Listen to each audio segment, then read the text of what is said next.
How's it going, everyone? Welcome back to the FCB channel and tuning into this new episode. I know it's been almost a full year since my last upload, and I apologize for that. Obviously, a lot of things have happened to the club or within the club. Of course, Messi leaving is the most crucial, leaving to Paris Saint-Germain, and everything that's happened in between I will cover in another video, or mostly Messi because that's the most important thing. But in today's video, I'm actually covering the 3-0 loss from last night against Bayern Munich in the Champions League, and there's a lot to talk about here, so let's get right into it. First off, I want to start off with the lineup. These are Koeman starters, and I'm questioning whether this was truly our strongest 11. I know Roberto, Piqué, Jordi, Sergio Busquets, all these names have been put in the lineup where we've been destroyed before, and a lot of fans are not too keen on these players still playing for the team, even in the lineup or for the starting lineup. And I mean, the stats don't lie, guys. 0 shots on target. This is the first time in Champions League history we don't register a single shot on target. That is embarrassing.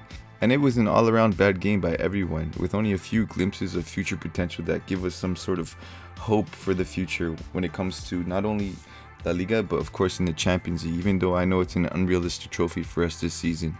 So we're going to start off dissecting the game with Sergio Roberto here on the right side, and he was awful.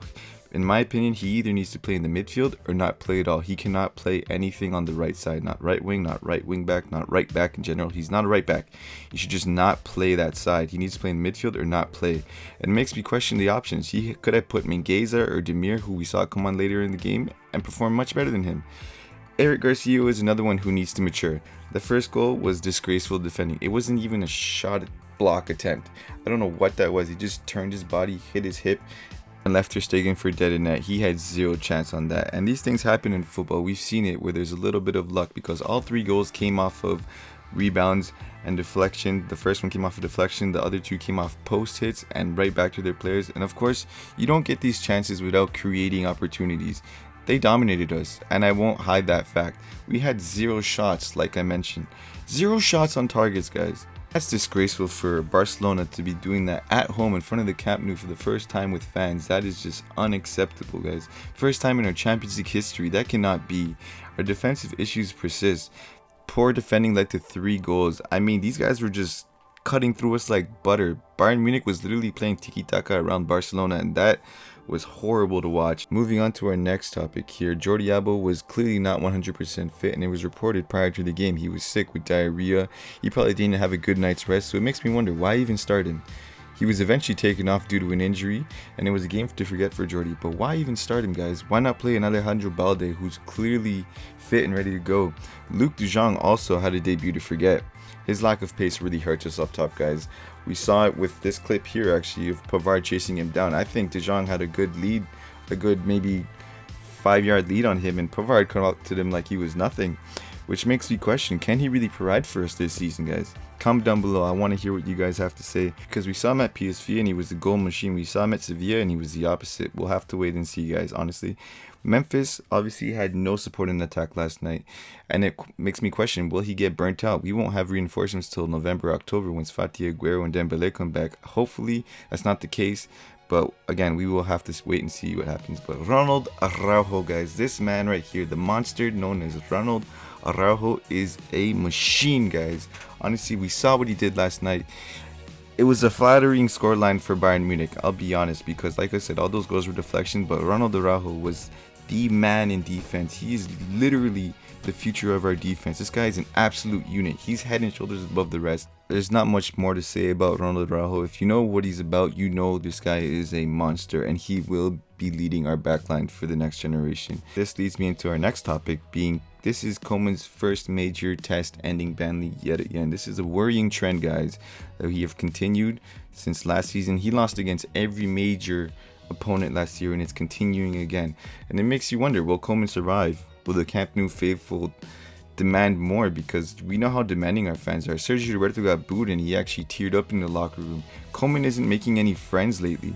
This war of words between Laporta is not helping anybody, and it makes you question again, what will happen if it gets worse? What needs to change? Comment down below, guys. Let me know what you guys would change if you do think Koeman's time is running out and he needs to leave. And is it time to panic, guys? Realistically, how far do we genuinely go in the Champions League? I personally think we get to the round of 16. We get out of the group with Bayern Munich. But beyond that, it's a mystery. It's a toss-up. We don't know who we're going to get. And I don't think we're even going to have the firepower to get past anybody at this point. It was another cruel disaster at home. This is now the third straight loss at home. And of course, we were always going to lose this game, this group. But did this result surprise you at all? Comment down below again, guys. Let me know. And like I said, this is our third straight loss at home. This is a record again, guys. Another record for Koeman. 3 straight home losses. 3-0 to Juventus, 4-1 to PSG, and now 3-0 to Bayern Munich is not good, guys. Barcelona has a lot of work ahead of themselves, but there is a glimmer of hope. We got a bit of it from tonight's game, or from last night's game, I should say. And it comes in the form of our youngsters. Coutinho returning, and of course, the reinforcements we have to get come October, November, like I've mentioned. Coutinho had a very good 25 minutes against Bayern Munich last night. He just needs more time. We need Coutinho at his very best this season. And shooters are going to shoot. He literally came on and shot within like the first 2 minutes of being on the pitch. And that was our first attempt on goal, or first any kind of shot in the game since, I don't even remember what point in time in the game. But Koeman's substitute, like I mentioned, Gavi, Demir, and Mingueza all came on and made an instant impact. Demir with his speed, Gavi with his trickery in the midfield, and Mingueza was just a more solid option than Sergio Roberto on the right, like I mentioned at the beginning of the video, guys. All these kids, all these youngsters, they're hungry. They're hungrier than what we've had over the past years. They need to play. They want to play. We need to play them more. Koeman needs to trust these guys and not play the same big names over and over again. Alejandro Balde is somebody I truly love. This kid is a straight baller. If you saw him during preseason, you know exactly what this kid's all about. A forward by nature, growing up, he was a 9, and so you can see where that is in his game. He likes the 1v1. He'll take you 1v1. He has no problem with it. I can't wait to see what he turns out to be, truly. I really cannot wait to see. And is Koeman really the reason our club has a future? Comment down below, guys. Obviously, this stirred up a lot of people on Twitter over the week, and I feel like he's a joke of a coach, guys. I'm gonna say it straight.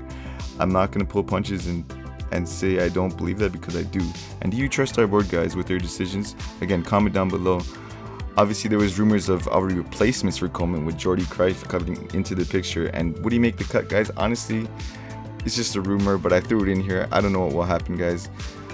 Also, like I've said before in the video, this is a reminder that reinforcements are coming.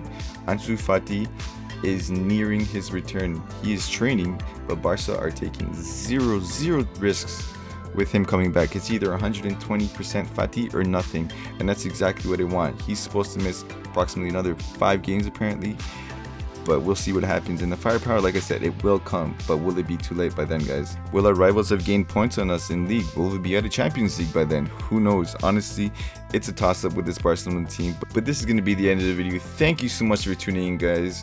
Join the FCB army. Don't forget to subscribe, like the video, of course, if you enjoyed my thoughts. And as always, guys, I will catch you in the next one.